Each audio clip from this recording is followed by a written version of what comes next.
Anugerah Tuhan tidak membuat manusia menjadi tinggi hati, tetapi sebaliknya anugerah Tuhan membuat manusia semakin rendah hati. Karena kita mempercayai tanpa anugerah Tuhan, manusia yang percaya tidak akan mendapatkan keselamatan. Mari kita berdoa bersama. Tuhan yang kami kasihi, pada saat ini kami bersyukur Engkau sekali lagi memberikan kesempatan bagi kami untuk merenungkan kebenaran firman-Mu. Kami menyadari banyak kelemahan, baik dalam pengertian kami, pemahaman kami, apalagi merenungkan akan firman-Mu ini. Kami membutuhkan akan Roh Kudus-Mu ya Tuhan, sehingga kami boleh mengerti maksud dari isi hati Tuhan. Berkati hamba-Mu yang penuh keterbatasan serta kekurangan ini. Biarlah kuasa Tuhan boleh memampukan, menyempurnakan, bahkan mengampuni setiap dosa yang telah dilakukan. Taruh hamba-Mu di bawah kaki salib Tuhan, supaya Engkau sendiri boleh dinyatakan pada saat ini. Di dalam nama Tuhan Yesus kami sudah berdoa, haleluya, amin. Shalom saudara dan saudari yang dikasihi Tuhan. Kita menyadari tidak ada yang abadi atau tidak ada yang kekal di dunia ini. Ketika kita melihat benda-benda yang ada di sekeliling kita, pasti akan mengalami namanya kerapuhan, keusangan, dan mengalami juga namanya pengaratan, bahkan pada akhirnya akan hancur. Demikian dengan makhluk hidup, baik tumbuhan, baik hewan, bahkan kita sendiri sebagai manusia akan mengalami namanya kelemahan, kerapuhan, dan bahkan kita akan mengalami namanya kematian, dan hidup manusia itu tidak kekal. Namun ada beberapa orang yang menginginkan hidupnya abadi dan hidupnya kekal. Contohnya saja seperti Kaisar China yang bernama Qin Shi Huang yang hidup pada abad yang ketiga sebelum Masehi. Dia adalah kaisar yang mempersatukan China dan juga membentuk serta membangun tembok besar Cina pada waktu itu. Dan dia menginginkan kehidupan abadi dan kehidupan kekal, sehingga memerintahkan dokter dan memerintahkan tabib ahli nujum pada saat itu untuk membuat suatu obat atau ramuan, sehingga ketika dia konsumsi dia menjadi orang yang awet muda, abadi, dan kekal. Namun kenyataannya karena dia mengonsumsi ramuan-ramuan tersebut, pada akhirnya dia meninggal. Karena di dalam tubuhnya diduga banyak sekali merkuri yang membunuh si kaisar tersebut. Yang kedua adalah Isaac Newton, seorang fisikawan yang cukup terkenal dan telah menemukan hukum gravitasi. Dia juga ingin mendapatkan kehidupan kekal. Akhirnya dia mengikuti aliran dinamisme, animisme, bahkan menyembah setan. Pada akhirnya dia mengalami kerusakan di otaknya dan dia tidak bisa makan serta minum karena tidak ada rasa ingin menikmati hal tersebut. Pada akhirnya sekali lagi dia meninggal.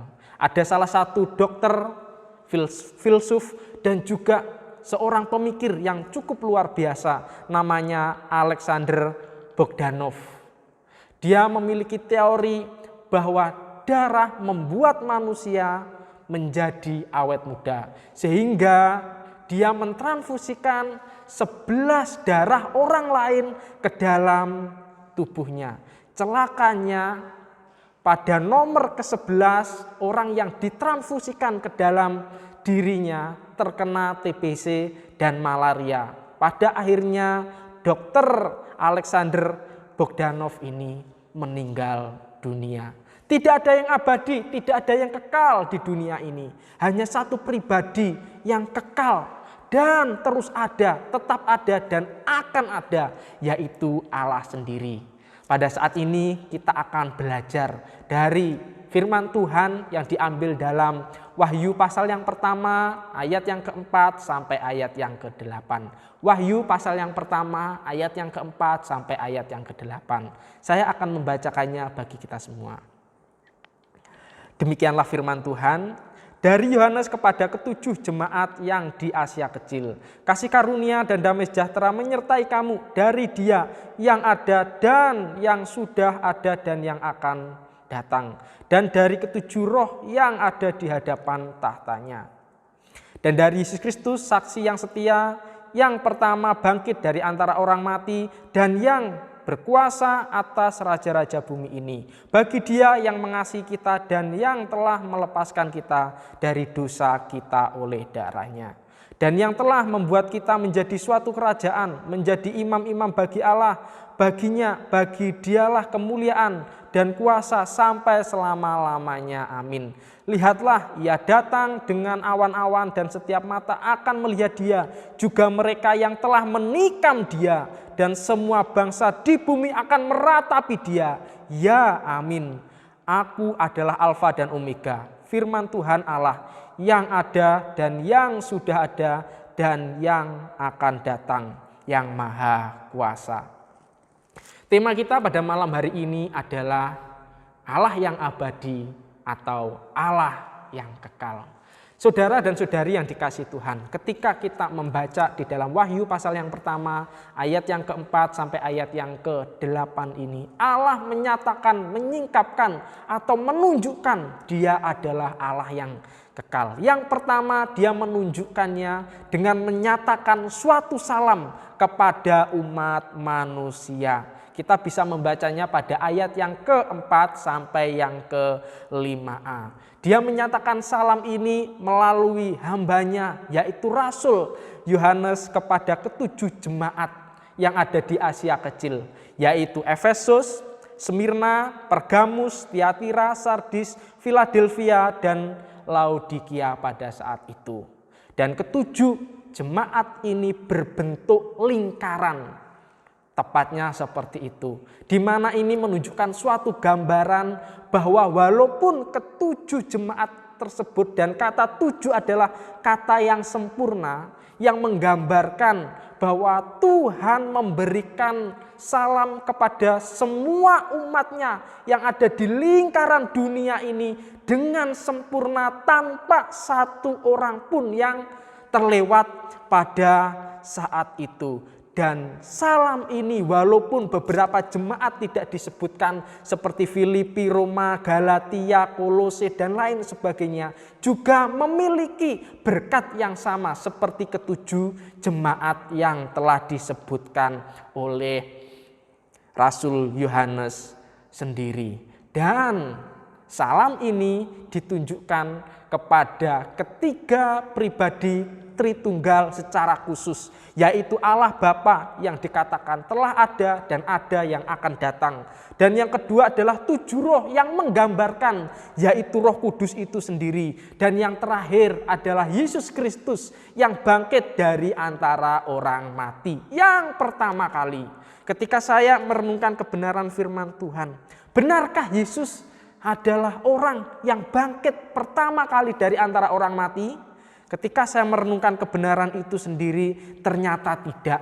Ketika kita membaca dalam Perjanjian Lama, ada beberapa orang yang bangkit dari antara orang mati sebelum Yesus. Yang pertama adalah anak janda Sarfat yang dibangkitkan oleh Tuhan melalui Elia. Yang kedua adalah perempuan Sunem yang dibangkitkan Tuhan melalui Elisa. Yang ketiga adalah anak Yairus yang dibangkitkan Yesus. Dan anak janda di Naim yang juga dibangkitkan Yesus. Lazarus yang sering kita dengar juga dibangkitkan Yesus. Setelah itu Yesus mati dan bangkit dari antara orang mati. Setelah itu ada beberapa orang yang dibangkitkan dari kematian. Yang selanjutnya adalah Tabita yang dibangkitkan Petrus. Dan yang terakhir adalah Eutikus yang ada di Troas. Pada saat itu ketika dia mendengarkan firman Tuhan di lantai 3 dan posisi duduknya di dekat jendela. Dan pada akhirnya ketika mendengarkan Paulus berbicara, dia ngantuk. Karena ngantuk-ngantuk akhirnya dia jatuh dari lantai 3. Akhirnya meninggal. Setelah itu apa? Paulus datang mendoakan dan pada akhirnya Eutikus ini bangkit dari antara orang mati. Tetapi di sini kita melihat bahwa yang dimaksud dari bangkit yang pertama kali dari antara orang mati, ialah saksi yang pertama, dan yang kedua ialah yang berkuasa. Artinya yang bangkit dari antara orang mati, yang menyaksikan dirinya dan juga menyatakan dirinya sebagai Tuhan dan Allah yang berkuasa untuk raja-raja dan kerajaan dunia adalah hanya satu pribadi, Yesus itu sendiri. Dan itu menyampaikan salam kepada seluruh jemaat yang ada di dunia. Saudara-saudara yang dikasihi Tuhan, tentunya kita akan senang ketika ada orang yang telah kita kenal menitip salam kepada teman kita dan teman kita itu menyampaikan kepada kita. Apalagi disebutkan namanya, yang menyatakan dia kenal kita dan juga memiliki kenangan masa lalu dan perasaan yang indah dengan mereka. Namun bagaimana kalau tidak diingat nama kita, atau mereka menyampaikan salam yang hanya menyatakan inisial, menyatakan tempat, atau menyatakan posisi? Tentunya kita mungkin kesannya kurang menghormati di mana salam itu diberikan kepada kita. Ternyata di dalam Alkitab, walaupun salam damai sejahtera itu tidak dinyatakan kepada kita secara langsung dan jemaat yang lain, hanya kepada ketujuh jemaat itu, tidak berarti salam itu berkurang nilainya. Artinya damai sejahtera dan kasih karunia itu terus nyata di dalam kehidupan kita sebagai orang percaya. Artinya Tuhan terus memberkati kita, terus memberikan anugerahnya, terus memberikan penguatan supaya di dalam setiap situasi dan kondisi yang begitu luar biasa, Tuhan terus memberkati kehidupan kita sehingga kita kuat melewati semuanya itu dan mengakui bahwa Allah yang telah ada dan yang akan datang terus ada untuk mendampingi kita. Salam itu menunjukkan bahwa Allah itu adalah Allah yang kekal. Oleh sebab itu percayalah kepada Tuhan dengan sungguh-sungguh. Dan yang kedua, Tuhan menunjukkan bahwa Dia adalah Allah yang kekal, yang menyatakan atau menunjukkan bahwa kita adalah rakyat dan umatnya. Rakyat selalu berhubungan dengan kerajaan atau pemerintah. Kerajaan terbentuk karena terjadi peperangan, karena ada referendum atau memisahkan diri dari suatu pemerintahan atau kerajaan, atau membentuk suatu kerajaan itu sendiri di suatu tempat. Tetapi Yesus membentuk kerajaannya bukan melalui hal-hal tersebut, melainkan melalui pengorbanannya yang ada di kayu salib. Sehingga Dia menjadi raja, Dia menjadi pemimpin atas kehidupan orang-orang percaya yang mengasihi Tuhan, yang dimana orang tersebut merasakan dan memiliki respon bahwa dosanya telah diampuni di atas kayu salib. Dan melalui semuanya itu, orang yang telah percaya kepada Yesus dan menjadi rakyatnya, yang memiliki warga negaraan kerajaan surga tersebut, melakukan ketaatan, mengasihi Tuhan, dan melakukan segala sesuatu tujuannya hanya satu, yaitu memuliakan nama Tuhan, mengagungkan nama Tuhan karena dia mengasihi Tuhan. Bagaimanakah dengan kehidupan kita sebagai orang percaya pada saat ini? Ketika kita menyadari bahwa Tuhan adalah Raja kita, seharusnya kehidupan kita melakukan ibadah, melakukan kebaikan, ketika kita berdoa, ketika kita memohon kepada Tuhan, itu bukan menjadi sebuah tuntutan, itu bukan menjadi sebuah keterpaksaan, tetapi menunjukkan respon kita bahwa kita mengasihi Tuhan yang telah memberikan keselamatan bagi kita.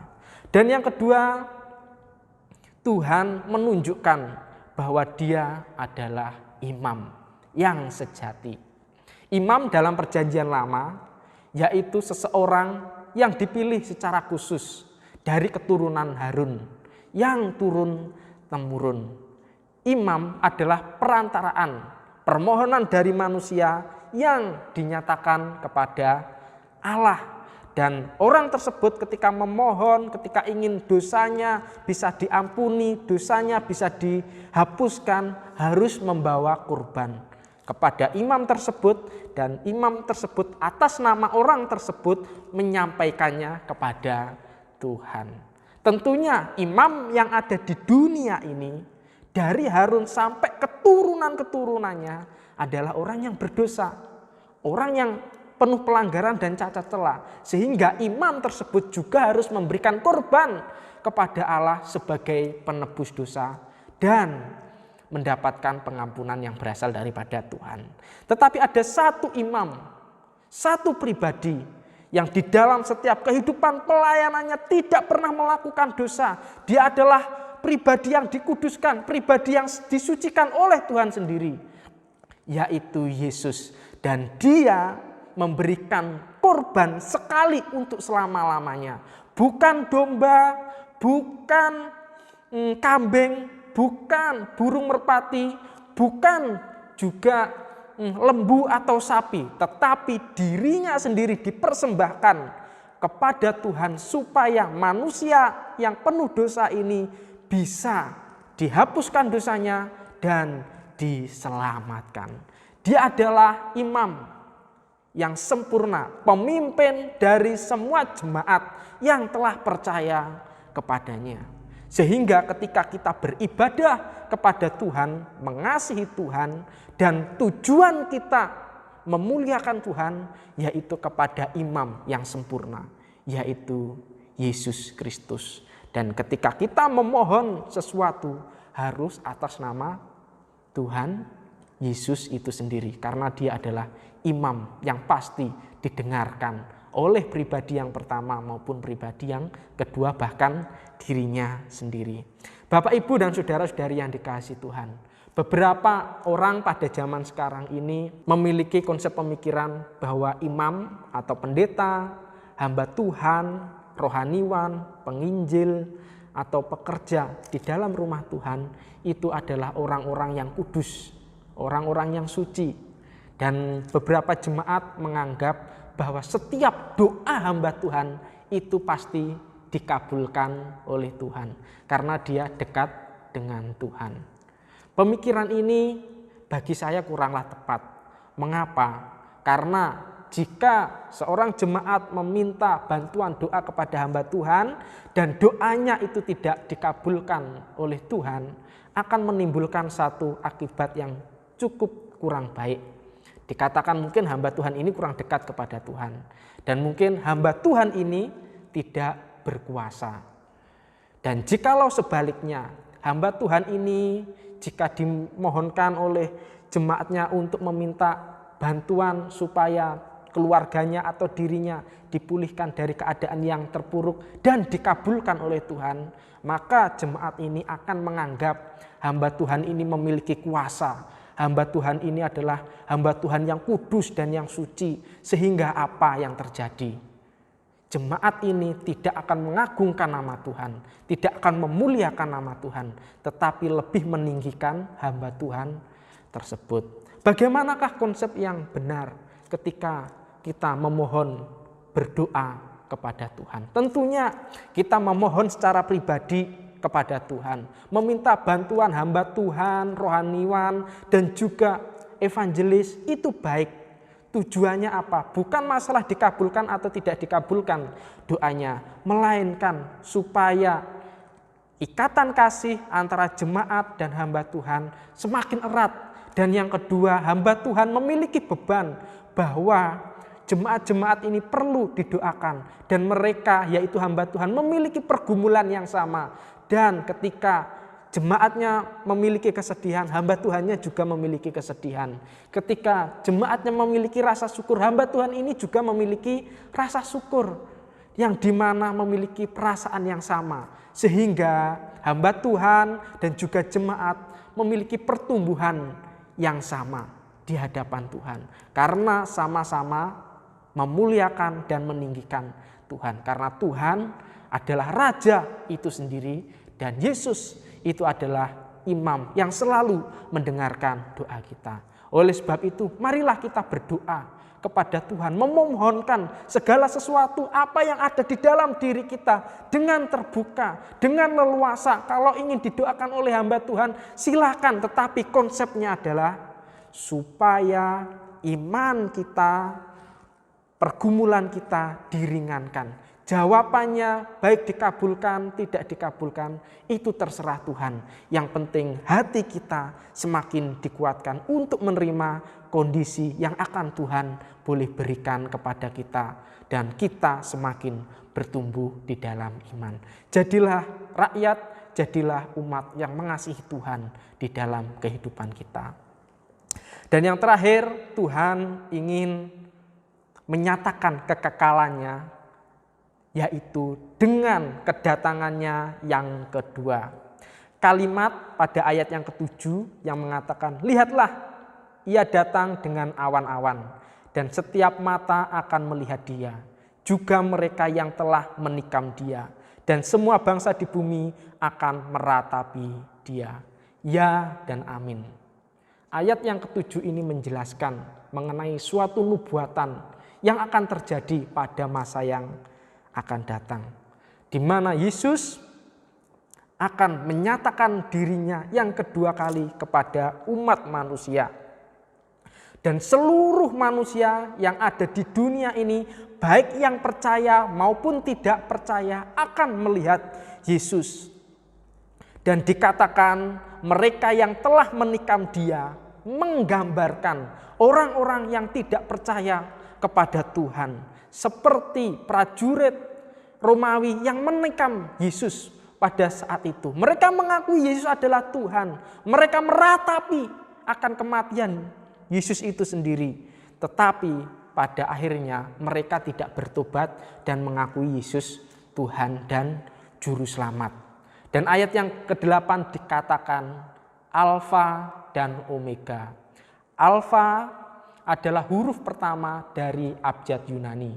Dan Omega adalah huruf terakhir dari abjad Yunani. Yang menyatakan Allah, yaitu Yesus Kristus itu, telah ada memulai dunia ini. Dan juga tetap ada ketika dunia ini hancur dan tidak ada lagi, digantikan dengan bumi yang baru. Hal ini menunjukkan bahwa Allah itu kekal. Allah itu mengetahui dari awal sampai akhir dunia ini. Dan dikatakan dia yang ada. Yang merujuk di dalam Keluaran pasal yang ketiga ayat yang ke-14. Di mana dikatakan aku adalah aku. Dan dilanjutkan yang mengutus aku. Di mana Allah, Abraham, Ishak, Yakub yang mengeluarkan bangsa Israel dari tanah Mesir. Dia juga Allah yang kekal, yang mengetahui sejarah. Dia adalah Allah yang kekal, yang mengetahui keadaan kita pada saat ini. Dia juga adalah Allah yang kekal, yang akan mengetahui masa yang akan datang. Tetapi kita harus percaya di dalam semuanya ini Allah yang kekal itu turut bekerja di dalam segala sesuatu, baik dalam keadaan buruk maupun dalam keadaan baik yang dialami oleh manusia itu sendiri. Saudara-saudari yang dikasihi Tuhan, kita menyadari sekarang ini dunia mengalami namanya penderitaan. Ada satu penyakit yang pada saat ini juga belum ada obatnya. Hal ini menunjukkan seharusnya manusia harus bergantung kepada Allah, harus mengasihi Allah yang kekal itu. Karena Tuhan mengizinkan ini terjadi supaya apa? Manusia semakin menyembah Allah yang kekal itu, semakin bersandar kepada Allah yang abadi itu, dan semakin mengasihi Tuhan yang awal dan yang terakhir, yang telah ada, yang ada, dan yang akan datang ini. Oleh sebab itu marilah pada saat ini kita mengakui Allah yang kekal, yang dimana dia terus memberkati kita, khususnya dalam kerohanian kita. Dia telah menjadikan kita umatnya dan juga warga kerajaan Allah yang akan mendapatkan kerajaan surga. Dan yang terakhir, kita adalah umatnya yang dimana ketika dia akan datang kedua kali dan yang telah percaya kepadanya akan mendapatkan suatu hal yang indah, dimana kita akan dipermuliakan karena iman kita terus teguh di dalam Yesus. Oleh sebab itu, akuilah Allah yang kekal itu. Mari kita berdoa bersama. Bapa yang kami kasihi, pada saat ini kami belajar akan kebenaran firman-Mu. Tidak ada segala sesuatu yang di dunia ini abadi. Semuanya akan mengalami rusak, akan mengalami kehancuran, dan akan mengalami kematian. Hanya satu pribadi yang memiliki kekekalan, yaitu Engkau Allah sendiri ya Tuhan.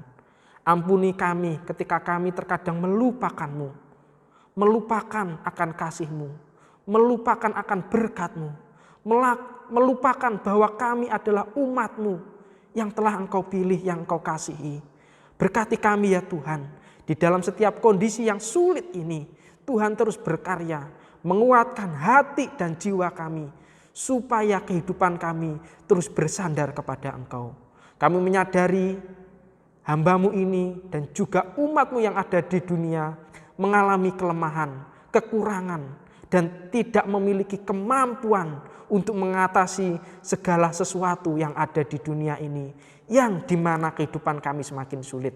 Tetapi kami percaya Roh Allah sendiri, yaitu Bapa, Yesus Kristus, dan Roh Kudus akan memimpin kami sehingga kami bisa melewati semuanya ini dan terus kuat di dalam iman. Dan pada akhirnya kehidupan kami boleh dipermuliakan, di mana Engkau telah mempermuliakan orang-orang yang terlebih dahulu Engkau panggil dan menerima kemuliaan-Mu ya Tuhan. Inilah doa kami serahkan hanya di dalam nama Tuhan Yesus. Kami sudah berdoa. Haleluya. Amin. Tuhan Yesus memberkati kita semua.